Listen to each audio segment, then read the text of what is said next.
А перед началом ролика я хочу вам рассказать лично свой опыт, никого ни к чему не призываю. Однако, хочу вам поведать, что данной станцией я пользуюсь уже третий год. Кроме того, они каждому по карману, стоят сущие копейки, и в общем в этом видео я все озвучу, что сколько стоит. Что потянет одна солнечная панель, мощность, значит, у нее 280 ватт максимум, 42 вольта выдает на максимум и 11,5 ампер, это ее потолок. И в общем про то, как и что от нее работает и что сколько стоит вообще в этом оборудовании. Давайте начнем с того, значит, что у меня получилось наэкономить. Как бы уже скоро пойдет, начнется 5-й месяц. Я в этом месяце мало работал, мало ее эксплуатировал. В основном лампочки, ну на лампочках это может все дело долго работать. В общем, у меня получилось наэкономить. В месяц получается в среднем где-то 80-95 вот так киловатт. Это за месяц. За день можно реально при нормальном солнце добыть, ну, где-то там 3,8-4 киловатта. Вот. То есть у меня уже есть об этом видео. Я сейчас покажу, какие мощности запускает этот инвертор. Хоть и он и не чистый синус, но вся магия заключается в том, чтобы были усиленные провода. Тут у меня идут два на этот аккумулятор, два идут от контроллера на аккумулятор, и параллельно они с друг другом подключены. То есть станция 12 вольт. Если вам нужна станция 24 вольта, этот аппарат рассчитан на 24 вольта. Вот его все показатели. И к нему можно даже там, ну видно там, да, сколько ватт. Вот этот контроллер 30 ампер. Есть такой же на 40 у меня. Сейчас мы видим заряд аккумуляторов. Переключаем, видим амперы. Переключаем обратно, видим вольты. Вот все показано, куда все нужно подключать. Самое главное, помните, без контроллера работать ничего не будет. Можно один аккумулятор поставить, но я ставлю два. Так правильней. И в принципе в инструкции все подписано. Так все просто собирается очень легко.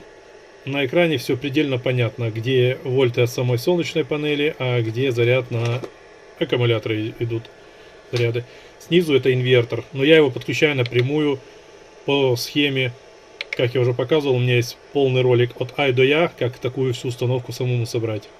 Инвертор обойдется вам в $60. Два аккумулятора $60. Не забываем про клеммы. Клеммы 2 упаковки надо, это будет $5. Автомат защиты $5. 2, естественно, $10. Вот такой контроллер обойдется в $10. Солнечная панель обойдется в $35. Вот такие провода, $1 метр. Ну, это как бы вот в тандеме, да, двухжильный. Монолит, это не монолит.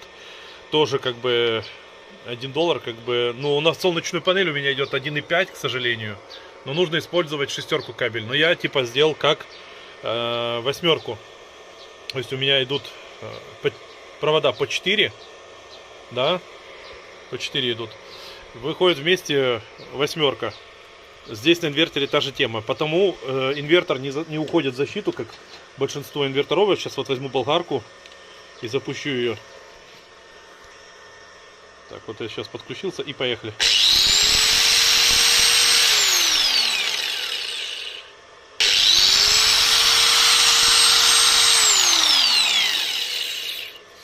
Болгарка тянет, сейчас точно, чтобы не прогадать.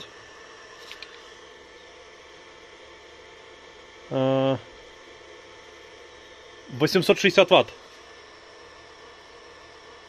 860 ватт. И давайте я озвучу полную сумму за все. $180 ровно. Не считая проводов. Непонятно кому, что сколько понадобится. Может вам 10, 20, 30 метров. Ну вот и считайте. 30 метров это вам $30. 20 метров это $20. То есть на панель рекомендуется всегда использовать кабель шестерку. И специальные провода продаются, чтобы они не грелись, потому что они греются, поверьте, когда вы мощное оборудование запускаете. Я лично использую кислотно-свинцовые. Много кто скажет, переходи на литий, не парь мозги, но рассказываю. Вот вы видите аналогичную станцию, но просто мощнее солнечная панель. Я в конце видео вам покажу и расскажу. Но эта станция обойдется в $220. Она, естественно, больше потянет, и, соответственно, здесь на 10 ампер мощности больше в контроллере.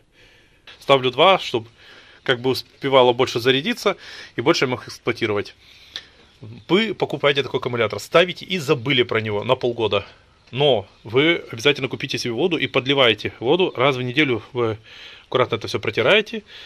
Вот, работаем в перчатках. У меня есть полное видео, как вообще восстанавливать аккумуляторы. Ссылку оставлю в описании. Значит, воду подливаете аэрометром. Ну, там, шприцом. Подливайте по мере. Тут, в принципе, написано, вот, где максимум, да? Сейчас. О, где минимум должно быть сколько воды. И приблизительно угадывайте. Вот, значит, касаемо электролита. Раз в полгода вы проверяете, ну, надо плотность частенько проверять, там, раз в месяц, но раз в полгода я сливаю просто отсюда весь электролит, ну, и специальной водой дистиллированной мою, и с содой мою все это дело, и заливаю новый электролит. Потому что это электролит с готовой плотностью 1,275. Такой вот, кстати, электролит стоит у нас где-то в районе 5, может там до 6 долларов. Это 1 доллар бутылочка стоит. Вот, и просто вот обслуживайте элементарно аккумулятор. Если все делать четко, прочищать все вот это дело, которое сульфат аж сюда он выступает, все это дело очищаем, и мы можем, в общем, так аккумулятор за правильным уходом, он может проработать 7 лет.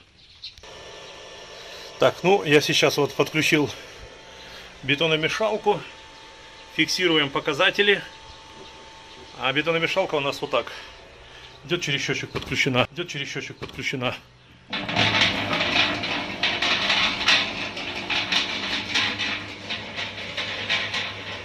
То есть сейчас уже солнце ушло. Сейчас уже вечер у нас и дождь, и хмурая погода. В общем, в основном идет энергия с аккумуляторов. Солнечная панель как бы уже ампер, ну 0,5 вы видите, да? То есть, когда солнышко светит, оно там 11,5 ампер дает. Но суть вся в том, что аккумуляторы заряжаются, вы используете энергию солнечной панели. Ну и недостающую часть солнечной панели вы используете с аккумуляторов.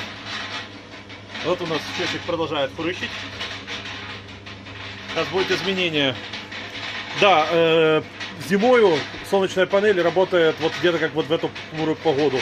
То есть от 5 до 15% солнечная панель выдает всей свою мощность. Да, и бетономешалка, естественно, она у меня не в холостую просто работает, вы можете посмотреть видео. Оно у меня на 120 литров, почти 100 литров, ну там получается 95-97 где-то выходит килограмм. А бетономешалка загружается и также работает, то есть если весь день эксплуатировать, в принципе хватает. Вот. Она практически тянет одинаково, когда она загружена или разгружена. Но практически. Вот у нас уже на счетчике изменения произошли.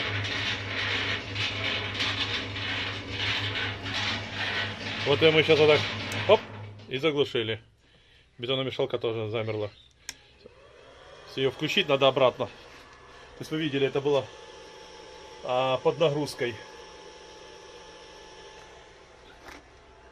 И мы снова ее запускаем. Ну, вот просадка.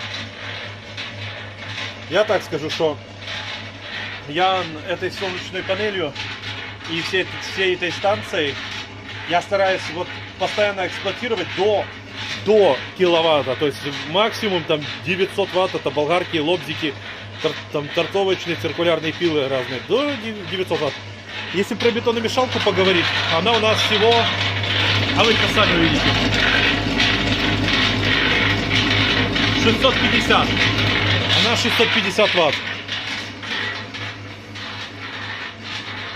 То есть просадка здесь может быть хоть 11,2, но аккумуляторы нельзя разряжать больше, чем без нагрузки. 11,5 это 0 уже. Лучше 11,6, 11,7 оставлять. Чтобы пластины не портились, не сульфатировались, чтобы раз в полгода сюда залазить. Вот, например, я этот аккумулятор восстановил полностью новым. Я на нем галочку вот поставил. И до 2026 года, вот я отметил маркером, я сюда уже не лезу. Периодически раз в 2 недели буду менять здесь водичку. Ну, не менять, а добавлять. То есть сейчас тут пройдут строительные работы, я все поменяю здесь. Теперь давайте поговорим про более мощную станцию. Такая солнечная панель 450 Вт И да, она дает 15,5 ампер и 56 вольт максимум. Это абсолютно аналогичная станция перед вами. Да, только более мощнее солнечная панель и контроллер на 10 ампер более мощней. Но, как ни крути, если у вас будут аккумуляторы там один или параллельно подключены 12 вольт, вы можете панель максимум 500 ватт подключить. Если вы последовательно подключите аккумуляторы на 24 вольта, то максимум вы сможете 1000 ватт подключить солнечных панелей. Да, как-то так. Вся суть в том, что вы, да, потратите $220 в данную станцию, немножечко дороже контроллер и немного дороже солнечная панель. Ну, пускового тока так и будет 500. Вот, я проверял, кстати, погрешность этих аккумуляторов. Ну, 480 здесь точно есть пускового тока. Если уже плотность там подупала, пластины уже внутри засульфатировались, надо уже восстанавливать аккумулятор, то ну, вот 480 ихних я возвращаю пускового тока. 500 там ни разу, ни в одном не было. У меня таких аккумуляторов много, вы можете мои видео посмотреть и поймете. Я никого не призываю, чтобы менять каждых полгода там. Я это делаю, скажу так, от себя. Для меня лично оно все себя отрабатывает, и более того, оно служит вам как удобство, когда нет электричества, и вообще элементарно там ноутбуки, ПК, все работает, это очень приятно. Ну, я сейчас уже эту станцию сюда перенес, вообще я буду расширяться, больше панелей ставить. Просто это видео для ребят, которые попросили снять вот подробность, обзор сделать про цены и все такое. Показать все, как вот оно вплотную вот работает. Я вот показал. Пишите ваши вопросы, ваше мнение.